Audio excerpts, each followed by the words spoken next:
지금부터 22년 전인 2001년 스코틀랜드에 있는 세인트 앤드류 대학에 케이트라고 하는 한 여학생이 입학을 했습니다.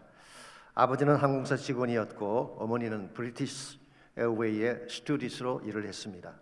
평범한 가정의 딸이었죠. 그러나 케이트는 상냥하고 얼굴이 밝고 더구나 상대의 마음을 잘 읽고 그것을 채워주는 사리가 깊은 그런 여성이었습니다. 근데 같은 클래스에 윌리엄이라고 하는 한 남학생이 수업을 듣고 있었는데 키도 크고 얼굴도 잘생기긴 했는데 왠지 모를 우수가 그의 얼굴을 가득 덮고 있었습니다. 나중에 알게 된 사실이지만 그의 어머니가 이혼을 하고 집에서 쫓겨났습니다. 또나 윌리엄의 나이 15살 때 불의의 교통사고로 세상을 떠나고 말았습니다.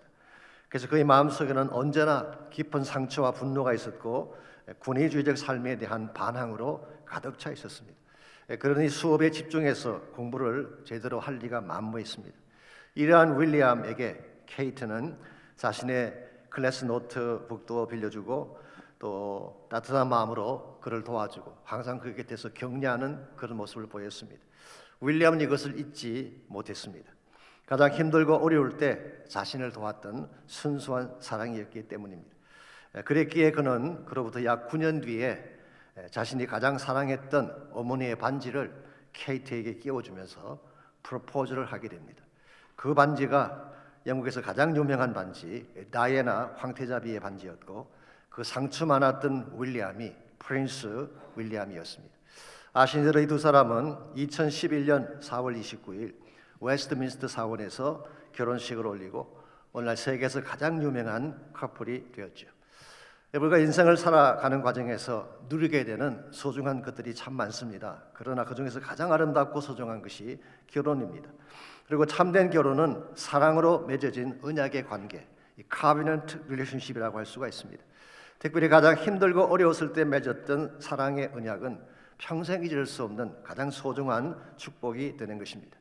하나님과 우리 관계도 마찬가지입니다. 하나님과 우리의 관계는 사랑의 언약으로 맺어진 관계라고 할 수가 있습니다. 솔직히 말씀드려서 인간이 맺었던 언약은 깨어지기도 하죠.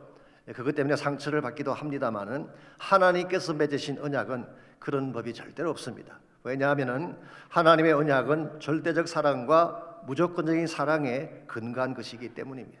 이 하나님 언약 사랑의 클라이맥스가 십자가 사건이죠.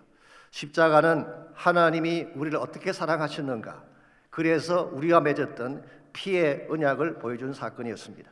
이 언약이 우리를 살게 했고 이 언약이 오늘도 우리 삶을 붙잡고 있고 이 언약이 성취되는 날 우리의 구원도 완성이 될 것입니다. 그러므로 우리가 참으로 밝고 빛난 바른 인생을 살아가려면 이 언약 속에 담겨져 있는 하나님의 사랑과 계획을 알아야 되는 것입니다. 그리고 이 언약에 합당한 삶을 살아갈 때 바르게 살 수 있고 좋은 열매를 맺으며 살아갈 수가 있습니다. 사실 여러분과 제가 가지고 있는 이 성경책이라고 하는 것은 하나님의 언약을 담아놓은 책이죠. 창세기부터 요한계시록까지 전체를 흐르고 있는 핵심 단어는 covenant, 언약이라고 하는 단어입니다. 그리고 이 언약의 핵심은 하나님이 이처럼 우리를 사랑하셨다는 메시지이죠. 우리가 이 사랑을 바로 알고 이 사랑에 대한 바른 응답으로 살아가는 것을 크리스찬 라이프라고 부르고 있습니다. 그러므로 우리가 하나님을 알되 그분의 나를 향한 사랑을 바로 알아야 되고 그 사랑에 합당한 반응으로 살 때 우리 삶이 건강해지고 바른 트랙으로 올라갈 수가 있는 것입니다. 하나님께서 가장 소중히 여기시는 것은 어떠한 사건이 아닙니다. 우리가 가지고 있는 업적이나 소유가 아니라 우리 자신이에요. 우리를 사랑하셨고 우리가 잘 되고 행복자가 되는 것이 하나님의 최대 소원이라고 할 수가 있습니다. 이와 같이 우리가 잘 되는 삶을 하나님이 그렇게 기뻐하시고 우리에게 최상을 주시는 것이 하나님의 사랑이라고 한다면 여러분과 저는 이 사랑 앞에 어떤 반응을 보여야 될까요? 우리가 하나님의 사랑 앞에 보여야 될 반응은 어떤 것이며 그때 하나님께서 여러분과 저에게 부어주실 축복은 어떤 것인지 오늘 주신 이 본문을 중심으로 함께 정리해 보려고 합니다. 오늘 같이 읽은 본문에 보시면 하나님이 다윗과 맺었던 유명한 언약이 기록되어 있죠. 하나님 구속사에서 가장 중요한 언약, 소위 말하는 다윗의 언약, 데이비드 카비넌트가 오늘 본문의 내용입니다. 오늘 이 본문의 말씀은 이 언약이 맺어지게 된 배경을 우리에게 소개하고 있죠. 먼저 1절과 2절을 보시게 되면 이 언약을 체결하게 된 정황이 이렇게 소개가 되어 있습니다. 여호와께서 주위의 모든 원수를 무찌르사 왕으로, 여기서 왕은 다윗을 말합니다, 왕으로 궁에 평안히 살게 하신 때라고 했어요. 그럼 오늘 본문의 배경은 다윗이 전쟁의 승리를 거두고 왕궁에 들어와서 안정되게 편안하게 삶을 살 때였던 것을 알 수가 있습니다. 어떤 성경학자들은 다윗 통치의 말기가 그렇게 추측하기도 합니다만은 사실 시간이 중요한 것은 아니죠. 다윗의 인생의 모든 위기가 끝이 나고 그가 부유하게 편안하게 잘 살 때 일어난 사건입니다. 일반적으로 힘들고 어려울 때는 하나님을 찾지만 잘 살게 되면 하나님을 잊어버리기 십상인데 다윗은 그렇지 않았습니다. 힘들 때도 하나님을 찾았지만 잘 먹고 편안하게 잘 살 때도 하나님을 기억한 것입니다. 그리고 그분께 무엇인가를 드리고 싶어 했어요. 그래서 2절을 보시면은 왕이 선지자 나단에게 이르되 볼지어다 나는 백향목 궁에 살거늘 하나님의 궤는 휘장 가운데 있도다. 백향목 궁이라고 하는 것은 최고급 자재로 지은 화려한 집을 말하는 것이죠. 자신은 그 화려한 궁궐에 편안하게 머물고 있는데 하나님의 임재를 상징하는 법궤는 휘장 가운데 있다는 사실을 안타까워한 것입니다. 휘장이라고 하는 것은 양장피라고 해서 성막을 덮는 큰 카버를 말하는 것입니다. 다윗은 여기에 대해서 황송한 마음을 갖습니다. 죄송한 마음을 갖고 있어요. 왜 그랬을까요? 하나님을 사랑했기 때문에 그런 것입니다. 하나님은 그 옛날 자신이 광야를 헤매일 때 그렇게 도와주셨는데 위기를 당할 때마다 건져주셨고 오늘처럼 영광된 자리에까지 오도록 이끌어 주셨는데 나는 이것을 누리기만 할 뿐 정작 그렇게 나를 사랑하신 하나님은 바깥 휘장 가운데 머물게 한다는 사실이 황송하고 죄송했던 것입니다. 이것이 사랑의 마음이죠. 이것이 은혜를 아는 바른 자의 모습이라고 할 수가 있습니다. 그래서 다윗은 하나님이 거하실 성전을 건축하겠다고 나단에게 말을 한 것입니다. 물론 본문에는 생략이 되어 있지만 문맥상 이것은 충분히 알 수가 있는 내용입니다. 그랬더니 하나님께서 그날 밤 나단에게 나타나셔서 이렇게 말씀하십니다. 5절에서 7절까지입니다. 먼저 5절 가서 내 종 다윗에게 말하기를 여호와께서 이와 같이 말씀하시되 내가 나를 위하여 내가 살 집을 건축하겠느냐 네가 나를 위해 건축을 한다고 그런 식의 반문입니다. 6절에서는 내가 출애굽한 이후로 지금까지 집에 살지 않고 이동 거주지인 장막과 성막에서 살아왔는데 이 장막이라고 하는 것은 텐트를 말하는 것이고 성막은 태브네클입니다. 그러므로 일반적으로 큰 텐트 안에 태브네클이 있죠. 즉 쉽게 말하면 임시 거주지입니다. 이동 거주지죠. 내가 출애굽한 이후부터 지금까지 이동 거주지에 생활해 왔는데 무슨 새삼스럽게 이제 와서 건축이냐 그런 말씀입니다. 그러면서 7절에서 말씀하기를 내가 언제 그동안에 누가 나에게 백향목 집을 건축해 주지 않는다고 뭐라고 한 적이 있느냐 그렇게 말씀하셨어요. 한마디로 요약하면 거절하신 것입니다. 얘야 관둬라 난 괜찮다 그런 의미로 말씀하신 거예요. 자, 왜 그러셨을까요? 정말 싫어서 그런 말씀을 하신 것일까요? 그렇진 않은 것 같습니다. 여러분과 제가 사람들과 대화를 할 때 그 행간의 진위를 잘 파악을 해야 됩니다. 상대가 말하는 그 진심을 잘 알아들어야지 정확하게 답을 줄 수가 있는 것입니다. 그러면 특별히 여자분들하고 대화할 때나 어르신들하고 대화할 때는 조심해야 돼요. 문자적인 그대로 받아들이면 큰 코 다칠 수가 있기 때문에. 어르신들이 그러시잖아요. 아니 이 비싼 걸 왜 사가지고 왔냐고. 난 괜찮은데. 아니 바쁜데 왜 내려왔냐고 책망을 하십니다. 아니 지난번 주었던 용돈 아직도 있고 소셜에서 나오는 보조금도 내가 있는데 난 괜찮다 그렇게 말씀하세요. 이 말을 고지고대로 듣고 입 싹 닦으면 큰일 나는 것입니다. 그렇게 사용을 하셔도 용돈 드리셔야 돼요. 드리면 받으실까요? 안 받으실까요? 받으시죠. 뭘 그러냐 그렇게 말씀을 하시면서도 기쁜 것입니다. 우리 마음속에 부모님 마음속에는 그게 기특한 거예요. 이제서야 자식이 부모의 심정을 아는구나 부모를 사랑하는구나 그렇게 느끼시면서 감사하게 생각하시는 것입니다. 오늘 본문에 나타난 하나님의 심정이 이와 같은 것이었습니다. 하나님이 정말 성전 건축을 싫어하신 것이 아니었습니다. 물론 다윗이 피를 많이 흘렸기 때문에 다윗의 손으로는 하지 못하게 하셨지만 성전 건축 자체를 거절한 것은 아니었습니다.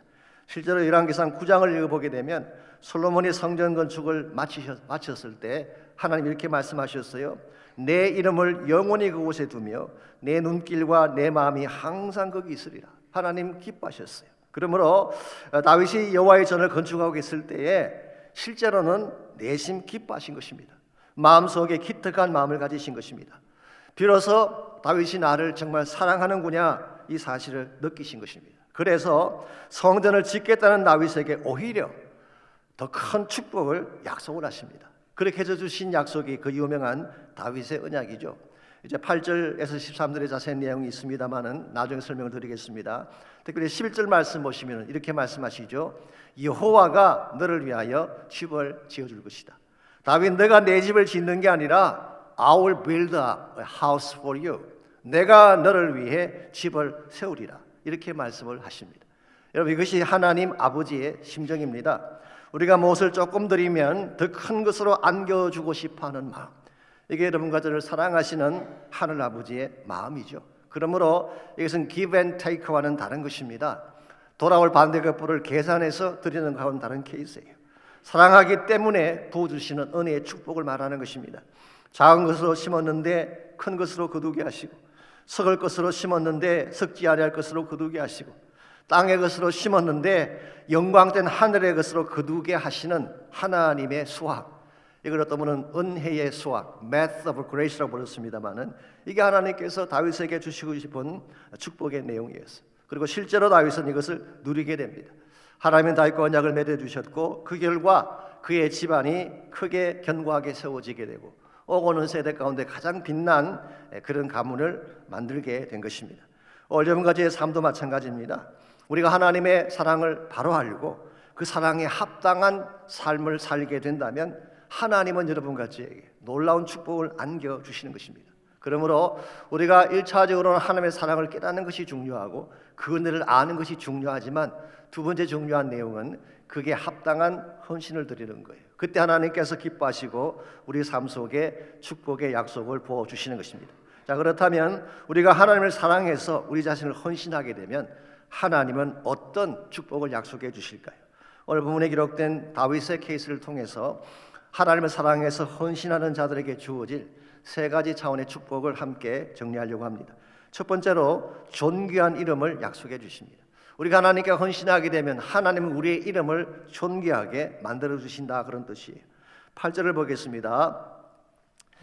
하나님은 이 다윗을 택하신 후에 이스라엘의 주권자로 삼았다고 했어요. 즉 목양을 하던 목자에 불과했는데 그를 선택해서 이스라엘의 왕으로 만들어 주셨죠. 또한 9절에 보게 되면 내가 가는 모든 곳에서 내가 너와 함께 있어 내 모든 원수를 내 앞에서 멸하였다. 여기까지는 과거 시제입니다. past tense를 사용하고 있습니다. 이것은 지금까지 하나님께서 다윗 인생을 이끌어 오셨던 하나님의 행적을 말하는 것입니다. 그런데 9절 하반부에 보시면 이렇게 기록이 되어 있습니다. 땅에서 위대한 자들의 이름같이 내 이름을 위대하게 만들어 주리라. 여기서는 미래 시제가 사용되고 있습니다. I will make your name great. 지금까지도 하나님께서 다윗과 동행하시면서 엄청난 많은 역사들을 이루어 주셨지만 앞으로 너의 이름이 더 높아지게 된다. 온 세대 가운데 명성을 가진 인물이 될 것이다. 그렇게 약속을 하신 것입니다. 실제로 성경을 보시게 되면 다윗은 이스라엘 역사상 가장 위대한 이름으로 인정을 받았습니다. 열왕기서를 공부하시면은 유다의 왕을 평가하는 기준이 나와 있어요. 기준이 누군지 아십니까? 다윗이에요. 잘한 왕에 대해서는 다윗과 같았더라, 그렇게 말씀하셨고 잘못한 왕에 대해서는 다윗처럼 하지 않았다, 그렇게 말씀하셨어요. 그만큼 다윗의 이름은 유다 왕조 전체를 대표하는 빛난 이름이었습니다. 신약 성경인 마태복음 1장에 보시게 되면 1장에 유명한 족보가 나오지 않습니까? 이스라엘 민족이 자랑하는 가장 중요한 족보의 핵심 인물이 두 명이 등장합니다. 첫 번째는 아브라함이고 두 번째는 다윗이었어요. 아브라함의 이름이 존귀하게 된 것은 어쩌면 당연합니다. 히브리 민족의 조상이니까, 믿음의 조상이니까. 창세기 12장에 보시게 되면 하나님께서 아브라함을 부르시고 언약을 맺을 때에 너의 이름을 창대케 하리라 약속해 주셨어요. 아마 그래서인지 마태복음 1장에서 가장 존귀한 이름의 하나로 아브라함의 이름을 주셨어요. 그런데 또 하나의 이름이 다윗이에요. 그래서 다윗을 통해서 장차 유다 왕족이 이루어지게 되고 궁극적으로는 메시아신 예수님께서 오실 사실을 소개를 한 것입니다. 이런 면에서 다윗의 이름은 다윗의 생애 동안에도 존귀함 받는 이름이 됐지만 후대에도 수많은 왕들에게 존귀함을 받고 한 걸음 더 나아가서 메시아의 오신 사건과 연결해서 오고 온 세대 가운데에 존귀하게 영광받는 창대한 이름이 된 것입니다. 이 모든 것들이 하나님을 사랑하고 하나님께 바른 헌신을 드렸기 때문에 여러분과 저의 삶도 마찬가지입니다. 우리 스스로 이름을 높이려고 하면 안 돼요. 내가 내 이름을 높이려고 하면 오히려 떨어지는 수가 있습니다. 비근한 예로 독재자들을 보십시오. 자기 이름 스스로 높이려고 동상도 만들고 별것 다 하지 않습니까? 그런데 독재자 시대가 끝나면은 그거 다 무너지는 것입니다. 소련이 붕괴되었을 때 제일 먼저 한 것이 무엇인지 아시죠? 스탈린과 레닌의 동상을 부수어서 밧줄에 끌고 다닌 것입니다. 내가 높였던 이름은 무너지게 돼 있어요. 무엇보다도 성경에 보게 되면 루시퍼라고 하는 천사장이 나오죠. 루시퍼라는 말 자체는 광명이라는 뜻입니다. 굉장히 빛난 천사장이었습니다. 그랬는데 스스로 높아지려다가 땅에 떨어져서 비참한 결말을 갖게 되죠. 그게 바로 사탄이죠. 그러므로 내가 나를 높이는 것은 지혜로운 방법이 아닙니다. 하나님이 높여주셔야 돼요. 그래야 진짜 높아지게 되는 것입니다. 예수님의 케이스를 보게 되면 예수님은 앞에 설명드린 케이스와 정반대입니다. 예수님은 하나님과 본질이 같은 분이셨어. 같은 디비니티, 디바인 네이처를 가지고 있는 하나님과 똑같은 네이처를 가지고 있는 하나님이셨습니다. 그래도 불구하고 자기 스스로 자신을 비워서 종의 형체를 가지고 십자가에 죽기까지 순종하셨어요. 그랬더니 하나님이 어떻게 하셨나요? 하나님께서 모든 이름 위에 뛰어난 이름을 주사 모든 무릎을 그 이름 앞에 꿇게 하셨다고 기록합니다. 여러분, 이것이 진짜인 것입니다. 하나님이 높여주셔야지 진짜 존귀한 이름이 되는 거예요. 그러므로 자꾸 명함 내밀고 화려한 레주메 자랑하고 그러면 안 돼요. 그런다고 해서 높아지는 거 아닙니다. 겸손한 마음으로 하나님 사랑하고 내가 해야 될 본분의 일을 잘 감당하게 되면 하나님께서 언젠가 우리 이름을 높여주시는 거예요. 제가 얼마 전에 새벽기도회 때 잠깐 말씀을 드렸습니다마는 제가 최근에 가나안 농군학교를 시작하셨던 그 김용기 장로님에 대한 글을 읽게 됐습니다. 여러 가지 많은 감동적인 이야기가 나오는데요. 그 중에 그분의 차남 되시는 그 김범일 씨가 소개한 일화가 하나 있습니다. 1966년도에 김용기 장로님이 아시아의 노벨상이라고 불려지는 막사이 사이상 수상자로 결정이 되셨어요. 그때 정부에서 나온 행정관이 장로님을 찾아와서 이렇게 충고를 했습니다. 세계적인 인사들이 모이는 자리니까 양복도 맞추시고 구두도 장만하셔서 신고 가십시오. 그도 그럴 것이 평생 농사를 지으신 분이기 때문에 얼굴은 새까맣게 타 있고 거친 손은 상처투성이고 체구는 작아 보여서 영락 없는 촌농부로만 보였기 때문에 이런 충고를 한 것입니다. 그걸 옆에서 듣고 있던 아들도 아버님 그렇게 하자고 간청을 했는데도 불구하고 장로님은 입으시던 두루마리 그대로 입고 고무신 신고 말리나로 가셨어요. 그리고 시상대로 올라가시는데 아들은 창피해서 고개를 들지 못하고 숙이고 있는데 김용기 장로님이 이렇게 수상 소감을 말씀하셨다고 합니다. 농부인 것이 부끄러운 것이 아닙니다. 농부가 농부옷을 입는 것은 당연합니다. 그러나 나도 이 옷과 신발을 벗을 날이 오기를 고대하며 열심을 다해 일할 것입니다. 그리고 이 말씀을 하셨어요.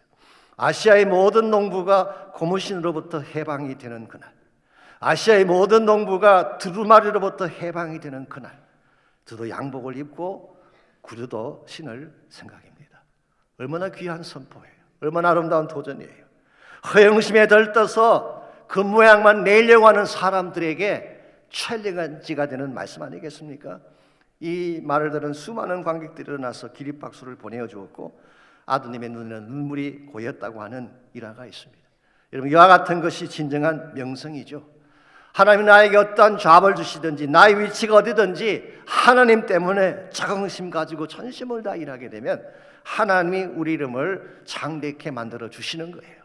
설사 세상 사람들은 알아주지 않는다고 할지라도 천국에서 해같이 빛난 이름이 된다면 이것만큼 가치 있는 일이 어디 있겠어요. 그러므로 여러분과 제가 추구해야 될 명성은 세상적인 명성이 아니라 하나님 나라의 명성, 우리가 하나님을 순수한 심령으로 사랑하게 되면 하나님 우리 삶도 창대하게 만들지만 우리 자녀들의 인생 가운데도 창대한 축복을 안겨주시는 것입니다. 두 번째로 우리가 하나님을 사랑해서 우리 자신을 내어드리게 되면 안정된 터전을 약속해 주십니다. 우리 삶의 터전을 안전하게 만들어 주시는 축복. 10절과 11절을 보시게 되면 하나님이 다윗에게 주신 두 번째 약속이 소개가 되어 있습니다. 내가 또 내 백성 이스라엘을 위하여 한 곳을 정하여 그를 심고 그를 거주하게 하고 다시 옮기지 못하게 하며 악한 종류로 전과 같이 그들을 해하지 못하게 하리라고 했어요. 한 장소를 정해서 거기에 거주하게 한다. 이게 삶의 시큐리티, 삶의 안정의 터전을 말하는 것입니다. 전에 내가 사사에게 명령하여 내 백성 이스라엘을 다스리던 때와 같지 아니하게 하고 너를 모든 원수에게서 벗어나 편히 쉬게 하리라. 자, 사사시대가 어떤 시대였나요? 사사시대는 케아스입니다. 중심이 없었기 때문에 각자 원하는 대로 행하였던 그야말로 케아스의 시대였죠. 그러다 보니까 이방 민족이 수시로 침공해 왔어. 사이클을 가지고 계속 한 사이클이 끝나면 또 다른 사이클이 시작되고, 이와 같은 삶이 사사시대의 삶이었는데 이제는 그렇게 하지 않겠다는 거예요. 하나님께서 사사시대와 같지 않도록 너에게 평안을 주고 안정된 터전을 만들어 주시겠다. 실제로 성경을 보게 되면요, 다윗이 재위하는 기간 동안에 이것이 이루어지게 됩니다. 역사상 가장 강력한 국력을 가지고 영토를 확장했던 시기, 단에서부터 브엘세바까지 영토를 확장했던 시기가 다윗의 시기였죠. 하나님을 사랑하고 하나님만 신뢰하는 자에게는 오늘도 동일한 축복을 안겨주십니다. 내 힘으로 살려고 하면 안 됩니다. 나의 노력과 나의 능력으로 살려고 하면 결국은 무너질 수밖에 없는 것입니다. 우리 사는 인생 현장이라고 하는 것이 결코 녹록하지 않은 거 아시죠? 수많은 투쟁과 경쟁이 있습니다. 내가 아무리 노력하고 애써도 나의 힘으로 안 되는 사건들이 우리 인생 가운데는 비일비재한 것입니다. 이와 같은 상황 가운데서 나의 힘만으로 그것을 극복하고 이겨내는 것이 가능할까요? 얼마 전에 방영되었던 드라마 중에 재벌 이야기를 다룬 아주 인기 드라마라고 하는데요, 저는 보지는 못했습니다만은 그 드라마에 이런 대사가 나온다고 하네요. 새우가 고래 싸움에 등 터지지 않으려면 어떻게 해야 될까? 우리말 속담에 고래 싸움에 새우 등 터진다 그런 말이 있죠. 그래서 물은 질문이 새우가 고래 싸움에 등 터지지 않으려면 어떻게 해야 될까? 듣고 있던 주인공이 한참 고심 끝에 답을 합니다. 몸집을 키워야 한다. 여러분, 새우가 몸집을 키운들 얼마나 키우겠어요? 아무리 키워봐야 새우는 새우입니다. 그 새우의 몸짓으로 어떻게 거대한 고래를 이겨내겠어요? 제가 인간을 새우에 비해서 좀 죄송하긴 합니다만은 인간이 가진 능력의 한계가 그와 같다는 것입니다. 내가 아무리 몸집을 키우고 나의 능력을 연마해도 우리가 키운 몸집만으로 세상 이길 수 없다는 거예요. 세상은 더 견고하고 우리를 공격하는 세상의 풍랑은 너무나 거세기 때문에. 그래서 다윗의 생애를 보게 되면요, 다윗은 절대로 혼자 힘으로 버티지 않았습니다. 하지만 다윗의 인생이라고 문제가 없었던 거 아닙니다. 항상 순항만 있었던 건 아니죠. 역경도 찾아오게 되고 힘든 광야도 통과해야 되고 위기 가운데 쓰러지려고 한 적도 많이 있었죠. 그런데 다윗에게 한 가지 다른 점은 문제가 생길 때마다 하나님께 나간 거예요. 기도한 것입니다. 그러면 하나님께서 반드시 응답해 주시고 길을 열어주셨어요. 그래서 시편 28편 1절과 2절을 보시면은 다윗이 환난을 맞이했을 때 하나님께 드린 기도가 이렇게 기록되어 있습니다. 여호와여, 내가 주께 부르짖으오니 나의 반석이여. 다윗은 하나님을 You are my rock, 당신은 나의 반석이라고 고백을 합니다. 내게 귀를 막지 마십시오. 주께서 내게 잠잠하시면 내가 무덤에 내려가는 자와 같을까나이다. 이 무덤이라고 번역한 히브리 말 바오라는 단어는 pit, 절망의 웅덩이를 말하는 것입니다. 내가 주의 지성소를 향하여 나의 손을 들고 주께 부르짖을 때에 나의 간구하는 소리를 들어주십시오. 영어성은 Hear my cry. 다윗의 인생 가운데도 힘든 일이 많았어요. 고통스러운 일이 많았어요. 그때 다윗은 지성소로 나가는 것입니다. 나의 반석이 되시는 하나님의 이름을 부여잡고 지성소로 나가서 crying out 하면 하나님께서 들으시고 해답을 주셨어요. 그래서 7절을 보시게 되면 그 기도 응답이 이렇게 소개가 되어 있습니다. 여호와는 나의 힘과 나의 방패이시니 내 마음이 그를 의지하여 도움을 얻었도다. 그러므로 내 마음이 크게 기뻐하며 내 노래로 그를 찬송하리로다. 여러분, 이것이 다윗의 삶이었습니다. 문제가 있지만 다윗은 부를 이름이 있었어요. 문제가 있지만 나아가 부르짖을 지성소가 있었던 것입니다. 여러분과 제 삶에도 이것이 반드시 필요합니다. 환난 날 부를 이름이 있어야 돼요. 내 인생 속에 위기가 찾아왔을 때에 내가 전심을 다해 부르짖으며 crying out 할 수 있는 지성소가 있어야 돼요. 그때 하나님이 도움자가 되시고 우리 인생 가운데 찾아오셔서 우리를 보호해 주시고 우리를 안전한 터전으로 이끌어 주시는 것입니다. 그러므로 사랑하는 성도 여러분, 혼자 힘으로 험한 인생 돌파하려고 시도하지 마십시오. 주님과 함께 가시기 바랍니다. 기도하며 가시기 바랍니다. 특별히 내일 아침 나오시기 바랍니다. 새벽에 나오셔서 한 주간 기도하시면 하나님 응답하실 줄 믿습니다. 기도만큼 강력한 파워가 없어요. 기도하면 하나님이 여러분의 삶을 흔들리지 않게 하고 견고할 수 있도록 세워주시는 것입니다. 마지막 세 번째로 우리가 하나님을 사랑해서 우리 자신을 드리게 되면 견고한 미래를 약속해 주시는 것입니다. 12절과 13절입니다. 하나님께서 다윗에게 주신 세 번째 약속인데요, 사실 이것이 다윗 언약의 핵심이라고 부를 수 있는 굉장히 중요한 말씀이 12절과 13절이죠. 제가 읽겠습니다. 내 수완이 차서 내 조상들과 함께 누울 때에 내가 내 몸에서 날 내 씨를 내 뒤에 세워 그의 나라를 견고하게 하리라. 그는 내 이름을 위하여 집을 건축할 것이요 나는 그의 나라 왕위를 영원히 견고하게 하리라. 여기 보시면은 내 몸에서 날 내 씨라는 표현이 나온대요. 이게 누구를 가르칠까요? 사실에게는 다양한 해석이 있습니다. 첫 번째 해석은 이것입니다. 내 씨라고 하는 단어를 집합적인 의미로 보는 거예요. 컬렉티브 컨셉으로 보는 것입니다. 그래서 다윗의 뒤를 이을 모든 왕들을 의미하는 것이다, 그렇게 해석할 수가 있어요. 근데 한 가지 좀 문제가 될 수 있는 것은 여기서 씨라는 단어가 복수가 아니고 단수이기 때문에 한 사람을 지칭할 가능성이 많습니다. 두 번째는 솔로몬으로 보는 것이죠. 솔로몬은 다윗의 아들이 맞죠. 그리고 다윗의 뒤를 계승한 것도 맞습니다. 더구나 내 이름을 위하여 집을 건축할 것이라 그랬는데 실제로 솔로몬이 성전을 건축하지 않았습니까? 그러므로 여러 가지 역사적 정황을 볼 때에 이 다윗의 몸에서 날 씨를 솔로몬으로 해석할 수가 있습니다. 근데 한 가지 걸리는 것이 있어요. 이게 13절입니다. 13절에 보시면은 그의 나라 왕위를 영원히 견고하게 하리라 그랬어요. 근데 솔로몬의 왕위가 과연 영원했나요? 솔로몬이 세웠던 왕조가 영원토록 무너지지 않고 견고했나요? 역사는 그렇게 말하고 있지 않습니다. 솔로몬이 죽자마자 왕국이 두 쪽 나누어졌어요. 그리고 둘 다 망하고 말았어요. 북왕국 이스라엘은 주전 722년도에 아수르에게 패망하게 되고, 남쪽 왕국인 유다는 주전 586년도에 바벨론에게 침공당해 멸망하게 되고, 나중에 포로에서 귀환하긴 합니다마는 AD 70년에 로마 장군 타이레스에서 유다 민족 자체가 망하게 된 사실을 역사가 기록하고 있습니다. 그럼 여기서 말하는 내 씨를 솔로몬으로 보는 데는 문제가 있습니다. 그렇다면 이것은 무엇을 의미하는 것일까요? 이것은 장차 다윗의 후손으로 오실 메시아 예수 그리스도를 말하는 것입니다. 예수님은 다윗의 후손으로 오셨어요. 그러므로 오늘 본문에 하면은 내 몸에서 날 내 씨가 되는 것입니다. 그리고 그분을 통해 세울 나라는 영원토록 무너지지 않는 영원한 왕위가 되는 것입니다. 눈에 보이던 세상 제국들 다 사라졌어요. 바벨론 제국이 참 화려하긴 했지만요, 바벨론 제국 역사의 무대에서 사라졌죠. 페르시아 제국이 얼마나 막강했습니까? 그러나 페르시아 제국도 사라졌습니다. 알렉산더가 세웠던 헬라 제국이 얼마나 막강했어요. 그러나 헬라 제국도 역사의 무대에서 사라졌습니다. 로마 제국 얼마나 막강했습니까? 그러나 로마 제국도 역사 속에서 사라지고 말았습니다. 이번 여러분과 제가 보고 있는 이 세상 제국 영원할까요? 우리가 보기에는 영원할 것처럼 보이지만 결단코 영원하지 않습니다.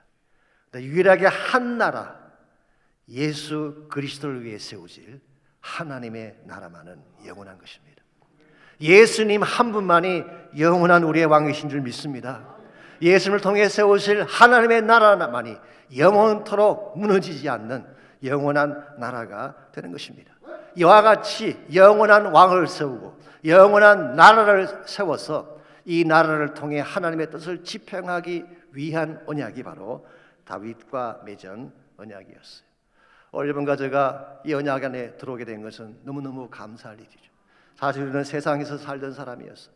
세상 왕국에 속해 있던 사람이었습니다.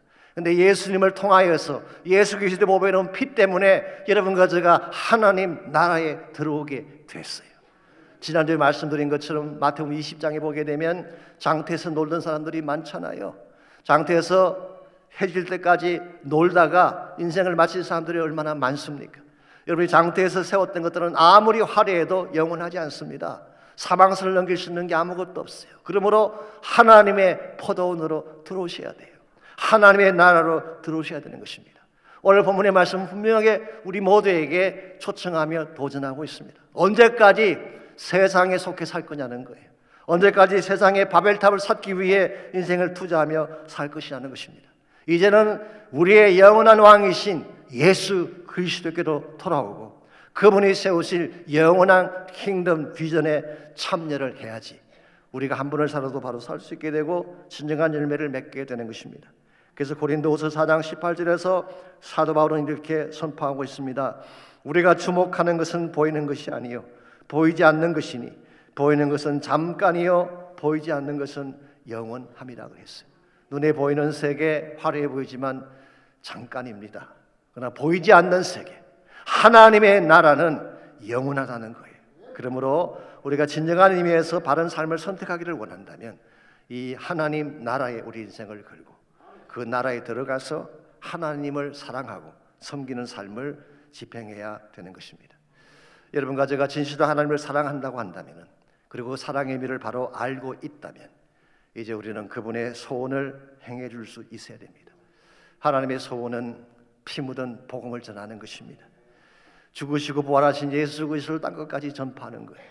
그렇게 함으로 말미암아 우리 때문에 죽은 영혼들이 살아나게 되고 암흑 가운데 있던 이 세상이 하나님 나라로 변화되어져서 주의 영광을 높이는 것, 우리가 살아야 될 과제이고 이런 삶을 추구하는 것이 진실로 하나님 사랑을 아는 자의 모습이라고 할 수가 있습니다.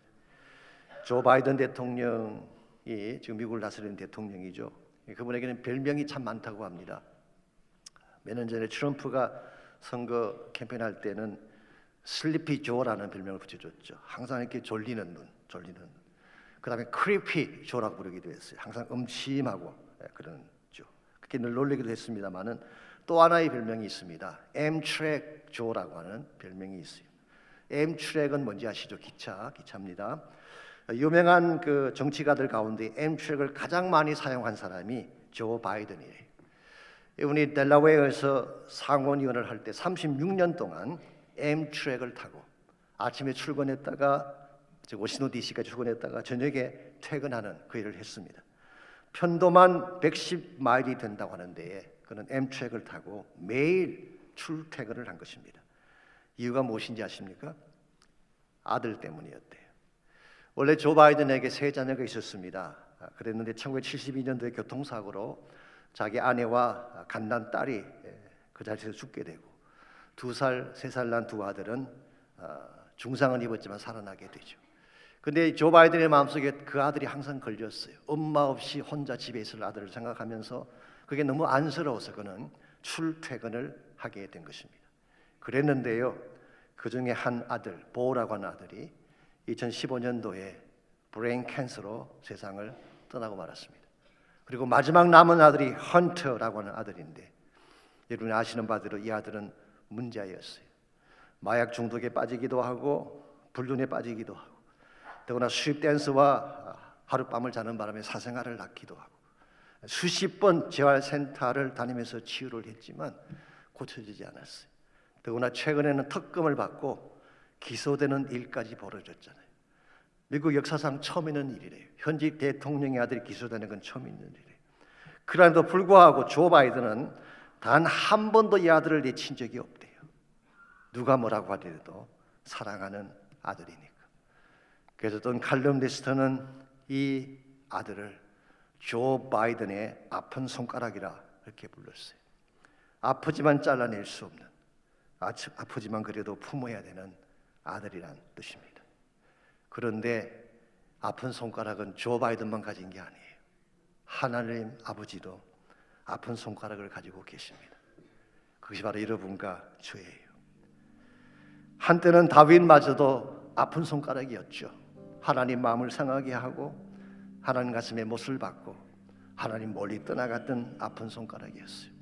근데 하나님 아픈 손가락 잘라내지 못했어요. 사랑하기 때문에. 여러분과 저도 마찬가지입니다.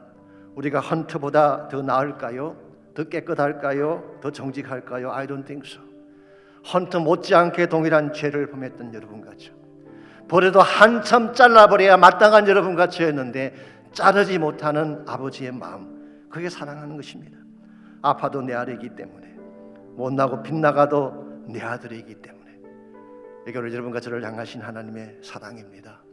이 사랑을 안다면 우리가 어떤 삶을 살아야 될까요? 이제 더 이상 하나님 가슴 아프지 않게 해야지. 아파하는 아버지의 마음이 더 이상 아프지 않도록 도와드려야지. 그것은 우리가 바르게 사는 거예요. 사랑합니다 나의 예수님, 사랑합니다 아주 많이요. 사랑합니다 나의 예수님, 사랑합니다 그것뿐이에요. 사랑한다 하더라 내가 너를 잘 아노라. 사랑한다 하더라 내게 축복 더하노라.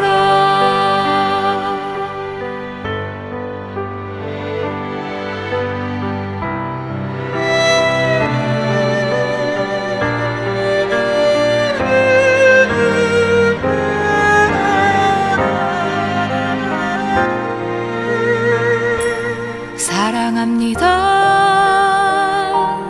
나의 예수님, 사랑합니다 아주 많이요. 사랑합니다